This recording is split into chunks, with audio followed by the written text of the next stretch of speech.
자, 스톡커피 회원 여러분 안녕하세요. 자, 오늘은 2월 22일이고요. 지난 주말에 미국에서 이제 관세가 위법하다 이런 대법원 판결이 나왔죠. 따라서 이 부분이 2차 전지에 어떤 영향을 미칠 것인가 그 부분을 한번 살펴보겠습니다. 또 하나 삼성 SDI가 최근에 이제 삼성 디스플레이 지분을 매각한다 이런 내용이 이제 지난 주에 나왔죠. 그 이후에 삼성 SDI가 40만 원대 이제 안착하는 흐름 보이고 있는데 이 이후에 증권사들의 목표가가 올리고 있습니다. 증권사들이 왜 삼성 SDI가 적자 기업인데도 불구하고 목표가를 올리고 있는지 이 흐름까지 마저 짚어보겠습니다. 자, 미국 관세 파동 이후에 이제 2차 전지 이슈. 이제 미국이 이제 관세가 이제 위법하다 그런 대법원 판결이 나왔죠. 따라서 이제 기존안에 걷어들였던 관세는 돌려줘야 됩니다. 그리고 새로 다시 명목을 잡아서 관세를 걷어야 되는데 이 트럼프 대통령이 갑자기 미국 정부 이외의 모든 나라에 10% 관세를 부과한다고 했다가 갑자기 하루 만에 확 뒤집어서 오늘은 15%로 올린다. 이런 결정을 내렸죠. 왜 이런 결정을 내렸는지도 자세하게 살펴보고 이 부분이 2차 전지 섹터에 어떠한 영향을 미칠 수 있는 것인지 이것도 한번 살펴보겠습니다. 먼저 이제 위법을 내리게 되면 그동안에 거둔 관세는 돌려줘야 되는데 이 부분이 미국의 전략은 질질질 끄는 전략을 갈 것 같아요. 안 돌려주고. 그래서 이 돈을 받으려면 실제로 몇 년 걸릴 것 같고 돌려줘야 되는데 이 180조 원인데 아무래도 무역 규모가 많은 뭐 한국, 일본 뭐 이런 나라들이 아마 돌려받을 돈이 많을 텐데 그런데 이 부분을 질질질 끌게 되면 돈을 안 돌려주고 갈 것 같다. 뭐 그런 예상이 됩니다. 자, 그러면 이제 미국의 이제 관세 부분을 이제 살펴보면 트럼프 대통령이 이제 모든 국가에 15%의 관세를 갑자기 이제 부과하겠다. 10에서 15로 올려버렸잖아요. 왜 그러냐면 이 상호 관세가 우리나라랑 협정을 맺은 게 25에서 15로 낮췄잖아요. 일본과도 15, 인도와도 15. 그러니까 미국의 전략적 투자를 결정한 나라들한테는 15%를 해주고 투자를 안 한 나라는 25%, 뭐 40% 이렇게 고율 관세를 먹였거든요. 그런데 그 적정선이 이제 15%인 거예요. 그래서 15%의 기본 관세를 딱 부과한다 이렇게 때려버렸습니다. 자, 미국이 이제 이렇게 되면 이 제도는 150일간만 유효해요. 적어도 이제 한 5달 이내에 이 대체적인 뭔가가 있어야 되는 거죠. 법안을 만들어야 되는 거죠. 그러니까 지금 미국은 공화당이 일당이기 때문에 공화당이 중심이 돼서 새로운 법안을 만들어서 모든 관세 관련 부과권을 대통령에게 일임하는 그런 법안을 만들어서 이 리스크를 돌파하려고 한다. 이런 계획을 가지고 있습니다. 그럼 이제 그 사이에는 어떻게 할 거냐? 미국은 이제 두 가지의 관세를 매길 수가 있는데 하나는 301조 무역법, 불공정 무역이 있음에 따라서 관세를 매기는 그게 있는데 그게 이제 배터리, 반도체 이 두 가지가 그중 하나예요. 그래서 중국에 부과되는 고율 관세는 이번에 관세 파동이 났지만 전혀 변함이 없다. 2차 전지 섹터에는 오히려 중국이 더 어려움을 겪으면 겪었지 중국한테 뭐 빗장이 열려가지고 그 고율 관세가 다시 원위치로 이런 일은 없다는 것을 말씀을 드린 거고 또 이번 이제 관세 판결이 232조 이 국가안보조 철강, 알루미늄, 자동차 안보와 직결된 품목은 기존의 관세가 그대로 유지가 되는 겁니다. 따라서 이 부분들은 철강, 알루미늄, 자동차 이 부분은 전혀 해당이 안 된다. 그리고 배터리도 기존의 고율 관세가 그대로 유지가 된다. 따라서 이번에 미 연방대법원의 관세 파동은 2차 전지 섹터에서 중국 배터리가 들어올 수 있는 일은 없다. 오히려 더 문턱이 높아졌다. 이렇게 봐야 되는 겁니다. 지금 이제 이 고율 관세의 근거는 무역법 301조에 따라서 그런 것이기 때문에 이번 판결과는 이제 직접 대상은 아니라는 거 설명을 드리고, 이제 여러 번 제가 설명을 드렸지만 북미에서 ESS 섹터가 굉장히 기회다 이런 말씀 드렸잖아요. 왜냐하면 그동안의 ESS, 작년까지는 ESS 섹터가 7.5%의 관세를 먹였어요. 그런데 올해부터는 25%의 관세로 바뀝니다. 전기차도 25%. 그럼 이것만 가느냐? 그렇지 않다는 거예요. 그걸 제가 설명을 드리려고 하는데, 그게 뭐가 있냐면은, 보십시오. 기본 관세가 3.4%가 또 먹여주고요. 무역법에 따르는 이제 관세가 25%. 제가 설명드렸죠. 전기차, ESS, 모든 거. 중국서 들어온 거 전부 다 그런 겁니다. 그리고 상호관세, 긴급관세. 이게 이제 부과되죠. 이게 이제 15%다 조정된 거죠. 그 다음에 보복관세, 펜타닐 보복관세가 20% 부과되어서 기존에는 30에서 40%의 관세가 기본적으로 58에서 82%까지 고율관세로 바뀌었다는 거예요. 따라서 전혀 달라진 게 없습니다. 중국 배터리는 북미에서 특히 ESS 분야에서 그동안에 중국이 작년까지 중국 배터리가 90%를 차지했다가 기회가 있었는데 올해부터는 관세율이 올라가고 이제 중국 배터리는 이제 퇴출의 수순을 가고 있기 때문에 상당히 리스크가 높아진다. 문제는 이 무역법에 따르는 관세 7.5에서 25%로 올렸죠. ESS가. 그런데 앞으로 29년까지 이 관세가 최대 60%까지 올라간다. 그러면 60%까지 올라가게 되면 지금 올해도 중국 배터리가 한 50% 정도는 ESS 분야에서는 아마 역할을 할 거로 봐요.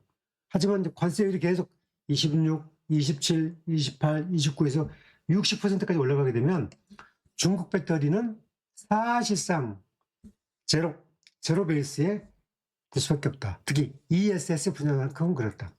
그래서 그 시장을 한국의 업체들이 상대적으로 수혜를 받을 수밖에 없고, 최근에 미국의 테슬라라든지 포드라든지 GM이 자체적으로 이제 ESS의 배터리를 들어가겠다라고 앞다투어서 이렇게 들어가는 것도 다 이런 것과 연관이 있다. 그 설명을 드리겠습니다. 자, 이제 먼저 LG 에너지 솔루션을 보게 되면 LG 에너지 솔루션은 미국의 ESS 쿼터의 절반을 잡겠다. 그런 계획을 가지고 있습니다. 그래서 애리조나 ESS 전용 LFP 배터리 생산 라인을 지금 건설 중이고 올해 이제 하반기에 라인을 가동한다. 그래서 올해 그 미국에서 50기가와트 정도 이상의 생산 능력을 확보하겠다. 50기가. 이 50기가가 얼마나 큰 단위인지는 제가 나중에 설명을 드릴게요. 이 50기가 정도 되면은 연 매출로 보게 되면 한 6조, 7조 정도 이상의 매출이 업되는 겁니다. 자, 삼성 SDI는 3원계 ESS와 LFP ESS 투트랙으로 갑니다. 투트랙. 그런데 이제 삼성 SDI는 3원계는 지금 양산하고 있고 LFP ESS는 올해 하반기, 지금 이제 3분기 말에서 4분기 사이에 양산하는 그런 체제로 가고 있습니다. 그래서 이제 스텔란티스 공장이 이제 LFP ESS 전환을 하고 있고 여기에 이제 투자가 집중적으로 이루어지고 있는 거죠. 자, 이번에 삼성 디스플레이 자산을 매각하는 것들도 여러 가지가 이유가 있는데 그 부분 잠시 뒤에 설명을 드리겠습니다. 자, 이제 지금 작년에 북미에서 ESS 쿼터가 얼마큼 소모가 됐냐면 88기가와트가 소모가 됐어요. 그죠? 유럽에서는 39기가와트, 중국이 352기가와트, 그 다음에 토탈 552기가와트가 됩니다. 그런데 이제 이 북미 88기가와트죠. 그런데 원래 작년에 60기가와트 정도로 예상을 했는데 88기가와트예요. 이 88기가와트에서 90% 물량을 중국이 가져갔어요. 그러면 거의 한 80기가 정도를 중국이 먹었으니까 어마무시한 양을 먹은 거죠. 우리나라는 얼마 먹은 거 아니에요. 그런데 내년에는 올해는 100기가와트 정도로 예상이 됐는데 좀 더 높여서 한 120기가 정도까지 더 ESS 캐파가 늘어날 것으로 보이고 27년도에는 125가 아니라 150기가와트, 28년도에는 150이 아니라 한 200기가와트 정도까지 이 ESS에서만 쿼터가 늘어나는 거예요. 전기차도 지금 내년도 잠시 줄었다가 다시 내년부터는 더 전기차 소모량도 느는 걸로 예상이 나와 있다라는 점. 결국 이제 이 88기가와트 작년에 했는데 26년도 올해는 이 120기가와트 정도가 중국 기업들하고 경쟁해야 되는데 중국이 이제 퇴출 수준에 있기 때문에 여기에서 우리나라가 한 50% 정도만 먹어도 60기가와트다. 60%만 먹게 되면은 거의 한 70기가와트 정도를 먹는다. 그래서 LG가 북미에서 50기가와트 정도로 늘리고 절반은 잡겠다 이런 전략을 세우는 것은 쿼터를 늘려서 물 들어올 때 배에 젖는다. 그런 전략을 갖고 있는 거죠. 다시 보게 되면 이제 LG가 이제 북미에서만 미니멈 47 내지 한 60기가와트 정도로 예상이 되고 삼성은 30기가와트, 기존의 8에서 30으로 늘리는 거고 LG는 17에서 60으로 늘리는 겁니다. 그러니까 이 정도만 캐파가 확보가 되어서 이 라인을 돌리게 되면 매출에 미치는 영향이 지대하다. 그런 말씀을 드린 겁니다. 여러 번 설명을 드렸지만 이것은 이제 전기차 배터리예요. 전기차 배터리. 지금 CATL이 작년에 중국을 빼고 전기차에서만 121기가와트가 됐고 LG가 86.9기가와트가 됐고 SK가 40.4기가와트를 냈고 삼성이 27.1기가와트를 공급했다고 설명드렸잖아요. 그래서 중국이 이제 CATL이 29.2%의 점유율, LG가 20.9%의 점유율을 갖고 있는 거죠. 사실 그 전년보다 중국이 26.8에서 29로 올라간 건 맞아요. 그런데 이 전기차 부분이 이제 지금 CATL이 이렇게 먹었는데 올해 이제 따져보니까 작년에 LG가 이제 86.9기가와트를 공급했다고 그랬죠. 근데 ESS에서는 10기가와트였어요. 그래서 합쳐서 96.9. 삼성은 27.1기가와트였고 ESS에서 12. 그래서 37.3. 그런데 26년도 올해 이 부분이 LG가 30기가 정도 하고 ESS에서 삼성이 25기 정도 하게 되면 전기차에서 37.3 삼성이 그리고 ESS를 합치게 되면 아마 올해 60기가와트 정도, 그러니까 작년에 35기가와트를 냈는데 올해는 60기가와트 정도 이상의 배터리 공급을 낼 거다, 이렇게 보이는 거죠. 그 다음에 LG는 작년에 이제 그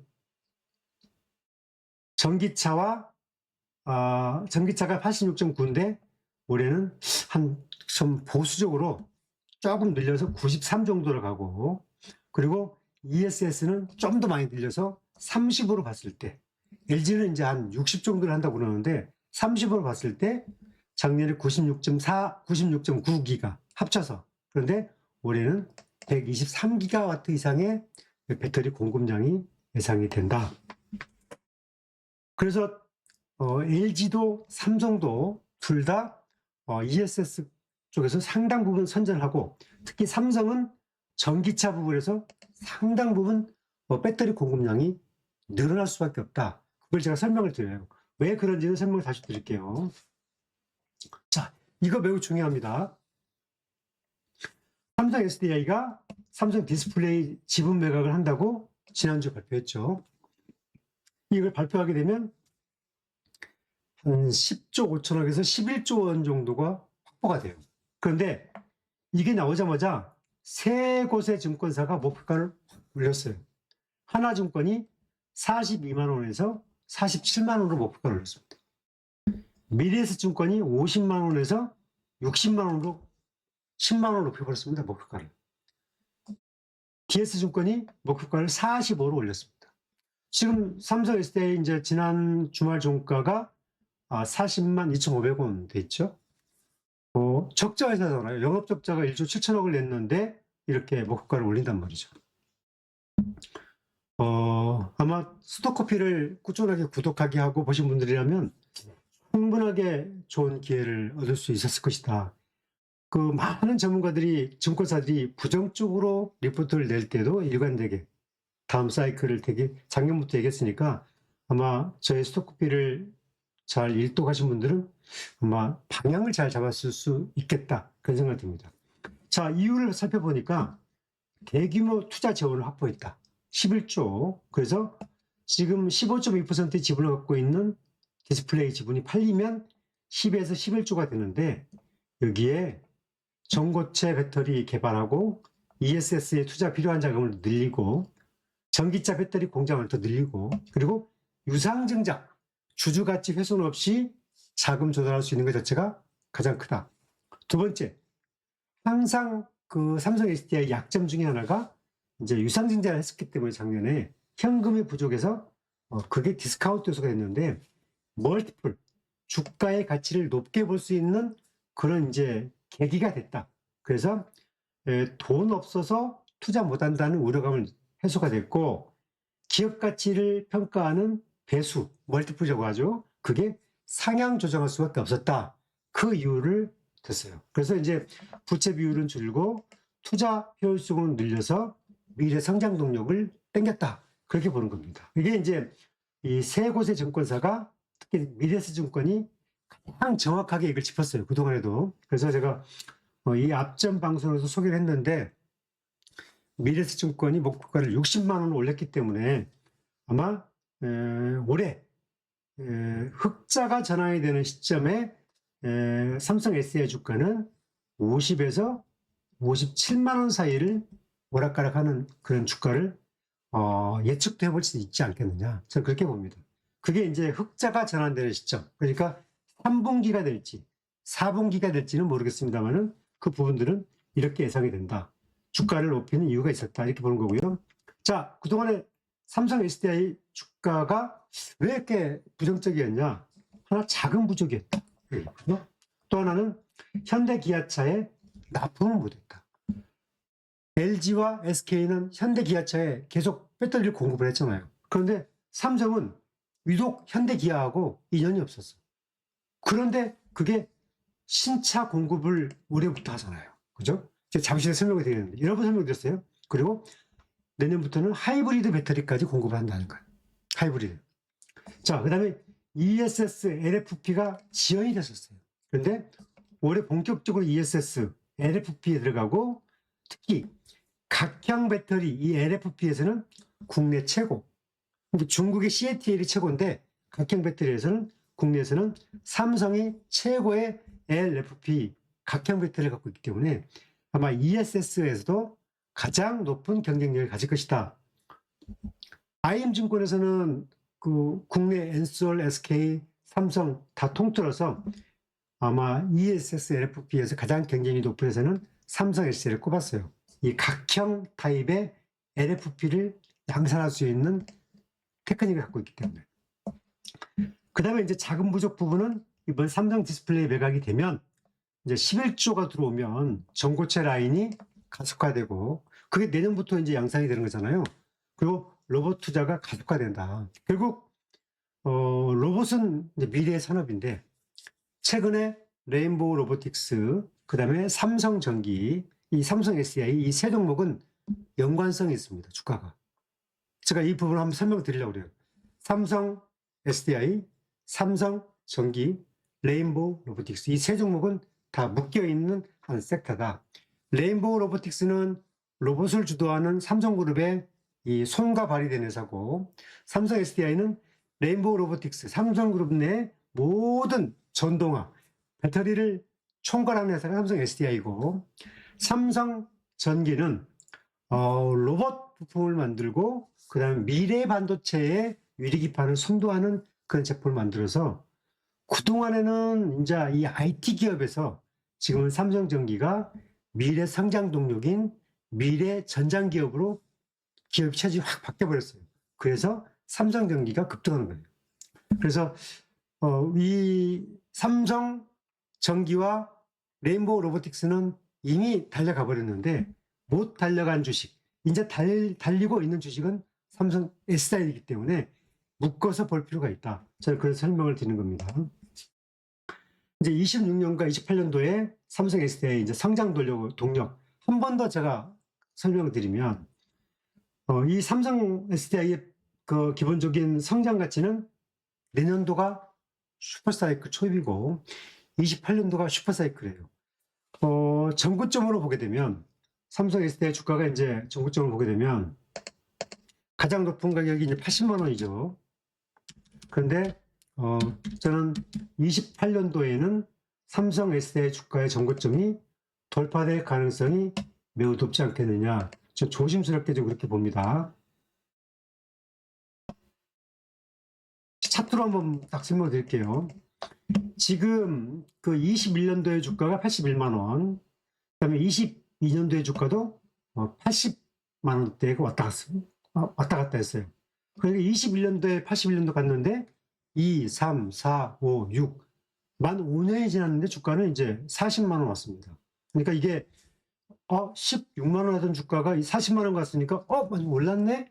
이럴 수도 있죠. 그죠? 근데 이렇게 생각할 수도 있는데 이렇게 생각하면 주가 복원의 법칙을 이해를 못 하실 수 있어요. 지금 삼성 SDI는 이제 81만 원이 최고가였는데 이때 영업이익대가 한 2조 한 3천억 정도의 영업이익, 2조 5천억 정도의 영업이익을 냈었어요. 그런데 28년도가 되면 삼성 SDI의 영업이익 예상치가 한 4조 원 이상으로 예상이 되거든요. 28년도. 불과 한 2년 정도 지나면. 그러면 여러분들이 이제 가치 투자를 한다고 치면은 이 트렌드로, 정말 어떻게 보면은 절호의 찬스를 만났죠. 이재명 정부가 이제 주식시장 활성화 정책을 계속 하고 있고, 부동산에서 자산시장으로 머니무브 정책을 갖고 있고, 지금 부동산 그 2채, 3채 갖고 있는 사람들은 죽을 맛이잖아요. 그동안에 배 두드리면서 돈 좀 벌었는데 지금 투자의 세계로 옮겨가야 되거든요. 그래서 정부가 불로소득은 인정하지 않는다. 따라서 아마 주식시장으로의 머니무브는 더 계속되어서 아마 이재명 정부 3년차에서 4년차 초입에 주식시장은 지금보다 더 한 2,000포인트 더 이상 올라가는 그런 호기를 만날 수 있다. 그렇게 보는 게 타당합니다. 자, 이제 다시 설명을 드리면 28년도에는 왜 슈퍼사이클이냐. 삼성 SDI는 이제 이걸 서두르지 않고 단계 가는 사람이에요. 지금 삼성 SDI CEO가 최주선이죠. 이분이 이제 그 1년 반 전에 다시 CEO로 왔어요. 이제 구원투수로 왔죠. 배터리가 이제 위기가 있으니까. 제가 여러 번 설명을 드렸지만 삼성 SDI의 이 최주선 사장이 원래 이제 삼성 디스플레이 사장이었어요. 삼성 디스플레이 사장이었습니다. 그런데 삼성이 원래 이제 텔레비전을 만들 때 20년도 전까지는 여러분 PDP 방식의 텔레비를 만들었죠. 텔레비전을 PDP. 그렇죠? 그런데 이 PDP 방식 텔레비전이 중국이 턱밑까지 따라오면서 이제 세계적으로 돈이 안 돼요. 그런데 삼성이 21년도 초에 과감하게 PDP 생산을 그만하겠다가 중단시켜 버렸어요. 그게 이 최주선 사장이에요. 최주선. 그 사람이 그래서 뭘로 갔냐? 그동안에 시운전을 했던 올레드 TV로 갔어. 올레드 TV. 그러니까 세계에서 다 그랬어요. 야, 올레드 TV가 세상도 열리지 않았는데 무슨 올레드 TV야? PDP가 아직 이제 한참인데. 근데 삼성은 PDP를 넘겨버리고 중국한테 줘버리고 올레드로 올인했어요. 적중했잖아요. 지금 다 올레드 TV로 다 바뀌었잖아요. LG도 따라오고 중국도 다시 부랴부랴 따라오죠. 그래서 삼성이 글로벌 가전시장에서 텔레비전이 가장 많이 팔린 이유가 바로 기본적으로 미래에 대한 선투자와 과감한 방향전환. 이 최주선 사장의 스타일이 바로 그런 사장이에요. 그래서 최주선 사장이 지금 과감하게 배터리도 승부를 돌린 게 고출력 원통형 배터리 46파이죠. 그걸로 확 방향을 돌려버렸어요. 그래서 그동안에 이 파우치형 배터리는 끝. 그리고 고출력 원통형으로 간다. 그래서 테슬라가 갖고 있는 4680 원통형 배터리가 이제 있는데, 모든 뭐 테슬라, 그 다음에 BMW, 폭스바겐, 그 다음에 토요타까지도 기본적으로 하이브리드, 그 다음에 전기차가 원통형 배터리로 바뀌고 있어요.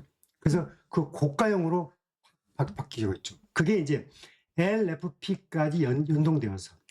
그런데 삼성이 천천히 가지만 28년도에는 중국한테 밀리고 있는 저가형 자동차 LFP도 양산하겠다고 발표했고, 그 다음에 중저가, 뭐냐면 이제 이 미드니켓, 그러니까 이제 LFP는 아니지만 좀 더 고급형, 그 가격은 싼 미드니켓 배터리 자체 기술로 해서 한 개를 보완해서 양산하겠다 28년도에요. 그리고 로봇 배터리가 이때 공급되기 시작하죠. 그 다음에 27년도에는 현대와 삼성이 HE 하이브리드 배터리 양산을 해요. 양산 공급을 해요. 그게 이제 27년도부터예요. 그리고 아마도 북미의 유럽에 인기 있는 차종들에게도 하이브리드 배터리를 공급할 것 같다. 그리고 이제 BMW, 벤츠 등등의 여러 가지 파트너십에 의해서 그 시그널들이 나올 것으로 보인다. 이렇게 예상이 되는 거죠. 이건 반복된 건 간단히 넘어갈게요. 자, 작년에 미국에서 1630만 대 차가 팔렸죠? 거기서 전기차가 127만 대 팔렸어요. 내연기관차의 비중을 21년도에 92.8%의 비중을 갖고 있다가 작년도에는 75%로 줄었어요. 그러니까 휘발유차는 이제 하향 곡선이죠. 하이브리드가 21년도에 5.3% 갖고 있었어요. 80만 대 팔렸죠. 그래서 작년도에 16.9, 275만 대로 늘었어요. 하이브리드 급성장했죠. 전기차 3%였어요. 21년도에. 그런데 지난해 연말에 7.8, 8.2까지 갔다가 전기차 보조금 없애버리면서 7.8로 떨어졌어요. 이게 이제 7.8. 분명한 것은 휘발유차가 미국에서 안 팔린다. 그래서 75로 줄었다. 하이브리드가 가장 성장률이 크고 그 다음에 전기차다. 이걸 알 수 있겠죠. 자, 유럽도 볼게요. 1327만 대가 팔렸는데 거기에서 21년도에는 내연기관차 비중이 59%였어요. 그런데 작년에는 35.5로 줄었습니다. 그러니까 이제 35.5%만 있는데 앞으로 더 줄겠죠. 자, 하이브리드 볼까요? 19.6에서 35로 올라갔어요. 전기차 볼까요? 21.5에서 29.5로 올라갔습니다. 결국 유럽에서 보게 되면 전기차는 30% 가까이 되고 하이브리드가 유럽에서도 가장 가파르게 올라갔습니다. 자, 이걸 보게 되면 역시 유럽도 탈 휘발유, 그 다음에 기본적으로 전기차와 그 다음에 하이브리드, 자동차의 전동화가 더 빠르게 진행이 되고 있다. 그걸 알 수가 있죠. 지금 이제 이 유럽의 전기차 보게 되면 작년도에 원래 28.8% 팔려서 375만 대가 팔릴 거 예상을 했는데 작년에 392만 대가 팔려서 29.5가 됐어요. 그러니까 생각보다 유럽은 더 많이 팔렸고 북미는 조금 덜 팔렸고, 원래 작년에 162만 대가 팔릴 거 예상을 했는데 작년에 127만 대가 팔렸으니까 북미에서는 한 30만 대 이상 줄어든 거죠. 어찌됐거나 전기차는 2030년도가 되면 전체 1억 대의 글로벌 자동차 시장에서 반절, 한 5,100만 대 이상, 한 2대 중에 한 대는 전기차가 될 것이고 적어도 그 다음에 하이브리드가 될 것이다. 이렇게 시장은 예측을 합니다. 자, 이게 이제 자, 현대 기아가 작년도에 가장 인기 있는 차종은 아이오닉 5, 그 다음에 EV3, 기아차 가장 경차가 12만 대 팔렸고 아이오닉 5가 아이오닉 시리즈 중에서 이게 16만 대 팔렸습니다. 미국에서만 4만 7천 대 팔렸고 EV3 같은 경우에는 이게 출시 이제 1년 좀 넘었는데 12만 대 팔렸으니까 많이 팔린 거죠. 자, 그리고 이제 하이브리드 보면 현대차가 이제 하이브리드만 작년은 109만 대 팔았고 토요타가 443만 대 팔렸어요. 그러니까 현대가 이 하이브리드를 63만 5천 대, 그리고 기아가 45만 4천 대. 그러니까 이 하이브리드가 굉장히 초스피드로 팔리고 있다. 토요타가 하이브리드 시장에서 넘버 톱인 이유가 굉장히 빠르고 있다. 아무튼 하이브리드 시장을 놓치면 안 된다. 그걸 보여주고 있는 겁니다. 자, 전기차도 보시면 BYD가 185에서 190만 대, 현대가 63만 대 팔았어요. 그리고 이제 테슬라가 146만 대, 지리가 115만 대. 다 중국 차들이니까 테슬라는 8%가 줄었죠. 146만 대. 그리고 현대차는 12%가 늘어서 63만 대. 이렇게 돼 있죠. 자, 이건 이제 중요한 겁니다. 작년도에 현대가 북미에서만 가장 많이 팔린 차 20위를 뽑았어요. 북미에서는 투싼, 스포티지, 아반떼 팔렸어요. 현대차가 98만 4천 대, 기아차가 85만 2천 대, 북미에서만. 그래서 북미에서만 거의 한 180만 대 가까이 팔렸습니다. 미국에서만. 그러니까 현대 기아차가 자동차 시장을 관세를 내고라도 포기할 수가 없는 거죠. 이렇게 많이 팔았으니까. 그죠? 근데 여기서 보게 되면 하이브리드가 다 출시가 됐어요. 그렇죠? 그래서 보게 되면 하이브리드가 반이에요, 반. 하이브리드가 반이다. 자, 이렇게 보게 되면, 자, 문제는 이제 하이브리드가 생산되지 않는 것들, 이 팰리세이드가 이제 11만 8천 대인데, 팰리세이드는 인자 하이브리드가 살짝 나왔습니다. 그리고 앞으로 하이브리드가 나올 것들은 GV70, GV80, 그리고 이제 이 팰리세이드의 다양한 모델들이 하이브리드가 나올 것 같습니다. 그래서 모든 인기 차종은 전부 다 하이브리드가 나온다. 그렇게 봐야 되고, 여기서는 유럽에서 팔린 건데, 유럽에서도 현대차가 53만 대, 기아차가 50만 대 팔았어요. 근데 보시게 되면 유럽에서는 스포티지, 투싼이 많이 팔렸고, 경차, 코나, 니로 이런 것들이 많이 팔렸어요. 그 다음에 이제 EV3는 나온 지 얼마 안 됐기 때문에 18,500대. 그리고 이제 보게 되면 이렇게 해서 하이브리드 차, 전기차 등등 있죠. 그래서 아마도 이제 현대가, 기아가 하이브리드에 훨씬 더 많은 동력을 걸 것이다. 그리고 결국 하이브리드는 배터리입니다. 배터리의 수명. 그래서 하이브리드는 차의 성능과 고출력 배터리가 세계 시장을 상당히 좀 쥐락펴락하는 경쟁력이다. 그렇게 볼 수 있죠.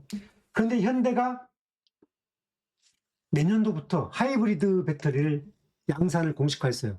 이것을 이미 작년도에 발표했어요. 작년도. 그리고 올해는 현대차의 하이브리드 원통형 배터리는 개발 중이야. 결국 현대차의 다양한 모델의 하이브리드 배터리를 공급을 하거든요. 그게 이제 예상이 되고 있거든요. 그리고 이번 1월달 IR에서 여러 업체와 막바지 협의하고 있다고 했어요. 그래서 템리스 하이브리드 배터리를 양산하고 있는데 그 부분을 어느 업체들에게 공급할 것인지를 막바지 협의 중에 있어요. 현대는 무조건 들어가는 것이고, 뭐 벤츠냐, 그리고 아우디냐, BMW냐, 글로벌 메이커도 몇 군데 있는 것으로 추측이 돼요. 결국 이 하이브리드의 고출력 배터리도 삼성이 잘 준비를 하고 있다. 이렇게 보는 거죠. 또 설명을 드리지만 이제 곧 나오죠. GV90. 현대차가 만드는 차 중에서 가장 비싼 차. 그게 전기차로 나오는데 GV90. 이게 이제 최대 2억 원짜리인데 이게 이제 양산하기 시작하고 벤츠와 BMW, 아우디와 경쟁하는 모델이고 6인승, 7인승 모델이에요. 그러니까 우리나라도 돈 많은 사람 많고 미국, 유럽에서도 이런 고급형 차를 선호하는 데가 많아요. 그래서 아마도 이게 글로벌에서 토탈 우리나라 포함해서 4만 대 이상 팔릴 것으로 예상이 돼요.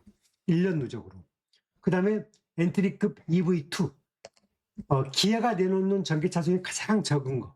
그게 나와요. 이게 삼성의 각형 배터리 될 것 같습니다. 그 다음에 현대가 또 아이오닉 3, 아이오닉 시리즈가 아이오닉 5까지가 있는데 더 작은 거 아이오닉 3가 나오게 되면 이게 4월 달에 밀라노 이제 위크에서 공개될 예정인데 이게 올해 나옵니다. 결국 이 세 가지 모델 인기 차종이에요. 아이오닉 3가 새로 나와요. 가장 저경차로. 작년에 아이오닉 5가 18만 대가량 팔렸는데 아이오닉 3가 나오게 되면 더 많이 팔 수 있죠. 그 다음에 EV2 가장 비싼 GV90 이 내용들이 나오게 되면 삼성은 현대 기아하고 그동안에 거래를 안 했다가 이게 올해 터지면 올해 내년 2032년도까지 계약이 맺어져 있기 때문에 아마 이제 여기서 나오는 배터리 소모량 공급량이 나올 텐데 그 부분이 상당할 거다. 상당할 거다. 그래서 제가 얘기했지만 작년에 전기차에서 27.21기가와트를 했는데 올해 보수적으로 미니멈 35, 많으면 50까지 나올 수 있어요. 50. 그러면 작년에 ESS 포함해서 37.3인데 이게 75 경우에 따라서는 80기가와트까지 껑충 늘 수도 있다. 그래서 이 부분들이 이제 이렇게 되면 또 전고체 투자하고 휴머노이드 로봇 산업이 이제 발동 걸려서 글로벌 시장은 미리 지금 이제 로봇으로 갔잖아요. 그리고 이제 모든 노인 케어라든지 그리고 이제 모든 산업 인력들이 부족함에 따라서 식당 알바라든지 이런 것들은 다 이제 로봇들이 다 대체하고 그 배터리들이 다 이제 고출력 배터리 원통형 이상으로 바꿔지는데 그게 이제 그 미래 시장들이 열리고 있기 때문에 결국은 이 로봇 배터리는 중국이 아니라 한국에 우선권이 있는 거고 그 다음에 또 삼성이든 LG든 상당 부분 ESS 기회를 얻은 거고 특히 삼성은 현대 기아하고 전략적 협업 모델이 굉장히 크게 진행이 되고 있어서 그 기대 효과가 크게 예상이 된다. 이렇게 예상을 하겠습니다. 자, 이제 오늘은 제가 그 2차 전지 섹터의 중국의 이제 그 미국의 관세 위헌 판결 이후에 2차 전지에 미치는 영향을 보면서 중국 기업들이 중국 배터리가 북미에 들어갈 구멍은 없다. 더 불리해졌다는 걸 설명을 드렸고 그 다음에 삼성 SDI가 SD 디스플레이 지분 매각 이후에 목표가를 높여버린 이유가 제가 지금 설명드렸던 현대 기아의 협업 모델 그 다음에 주주가치 최고 여러 가지들이 시너지가 맞물리면서 좋은 시그널로 가고 있다. 여기까지 설명을 드렸습니다. 자, 이 방송 좋아요, 구독하기 부탁드리고요. 다음 방송에는 이제 종목 돋보기 급등했던 삼성전기, 레인보우 로보틱스, 삼성 SDI 특징 이 종목군들이 올라가는 이유를 한 번 더 정리해서 설명을 드리도록 하겠습니다. 자, 여러분 오늘 방송 여기까지고요. 좋아요, 구독하기 꼭 부탁드리면서 강의는 마치겠습니다. 감사합니다.